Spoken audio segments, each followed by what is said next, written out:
In the previous part of the tutorial we left off where we performed the inner join query. If you still are not very comfortable with it, you can always just watch the previous video again and watch it over and over until you grab this concept. So, now we'll need an array to store all the retrieved values in. But first I want to show you this query in PHP myadmin and see what it actually returns. So go, and this is what you see: username, user ID, message name. Alright? I hope that makes it a bit more clear. So now let's go back to the Shoutbox again and the coding. So we'll need an array for it. Shouts equals array. Now to populate this array we'll use a technique that you've used more often. I'm pretty sure of that.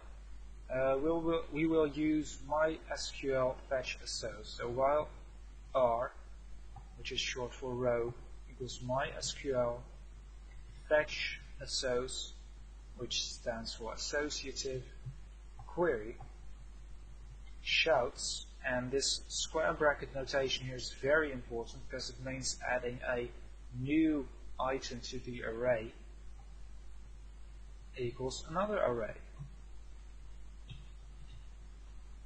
And there we will do this. User ID is equal to what's equal to. I mean that arrow, of course, are user ID, username are username, message are message, and finally name are name. And there we have it. Using this technique makes it very easy to access all the retrieved values, especially if you're using a templating system of sorts. Now let's actually go about displaying the values. Since we're working with an array here, it's logical to use the for each loop to loop over it. That looks like this: for each shouts s simply short for shouts, echo s username, and s message, and then a line break. So since we have not actually included anything yet, we'll just do it here. We're going to get rid of this eventually, but just for demonstration purposes now we'll just include shouts.php, and then we'll see how that looks. So refresh this, there you have it. Right now this is still guessed, but that will change. That's what we're going to do now. You see that the rest works perfectly. So that's the problem I was talking about. We're always displaying the username of a registered user. But what if it's a guest shout? Then we'll need the name field. So we need to determine if the shout was made by a guest or not. We can do this using the user ID, since it will always be 0. So we're going to go back to shouts.php, and at the top of the for each loop we'll do this: user equals s user ID. So if the user ID is greater than 0, then user will be equal to username, otherwise to name. And then we will change this to user. And let's see what that looks like. There we go. The coolest, whatever you want to call it, an awesomeness.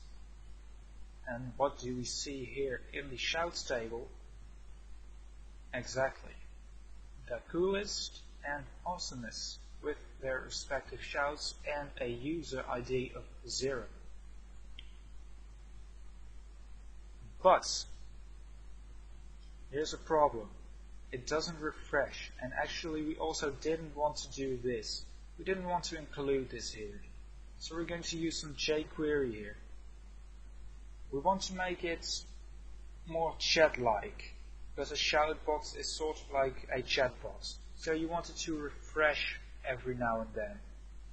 Since Alex has been using jQuery in his tutorials, I will do the same thing, even though I prefer raw JavaScript. As I mentioned earlier, I have included jQuery through Google, but you can do it however you want. This is on index.php, by the way, just to be clear. Below that, I have this script element here. We're going to add some jQuery to it. So document.ready, that's going to have a callback function. Let's terminate that. So shoutbox, dot load, not loud, shouts.php. Let's get rid of that. So this will just load it into the Shoutbox div. So this will still work the same, but it still won't refresh. And for that we will use the setInterval function. And then we just do the same thing again. And we want to do that every, say, 10 seconds. So first we check if the entire document was loaded, which is just a standard way to tell jQuery when to start. And then we load the shouts.php file into the Shoutbox div, which means that any output that's generated here in shouts.php will be displayed here in the Shoutbox div. However, it will do this only once. So after that we use the setInterval function to perform this every 10 seconds after it has first been loaded. To show you that it works, we'll just change this to 1 second and also add, say, rand 0 through 9 or something to it, and another line break. And there you see that it doesn't work. What did I do wrong this time?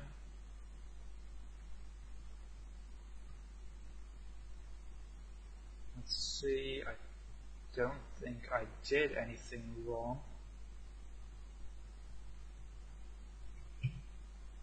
Let's see. I'm making an awful lot of mistakes in this tutorial. I'm terribly sorry, but it should probably help you pretty well with debugging. I will pause the video for a while and then come back to you when I'm done debugging this thing. Alright, so the problem turned out to be a very simple typing error. I here had interval instead of interval. I really don't know how I can type a V instead of a T, but, well, let's not care. So here we have it, and you see that it refreshes every second. Of course, that's a bit much, so we'll just change that to 10 seconds again. And that's it for this small little Shoutbox. I hope you enjoyed it. Maybe I will also make a tutorial on how to create a larger Shoutbox that uses the same database structure and all, but that also uses pagination. So that we'll use some other techniques than the ones I showed here. So, see you all in a next tutorial. Bye.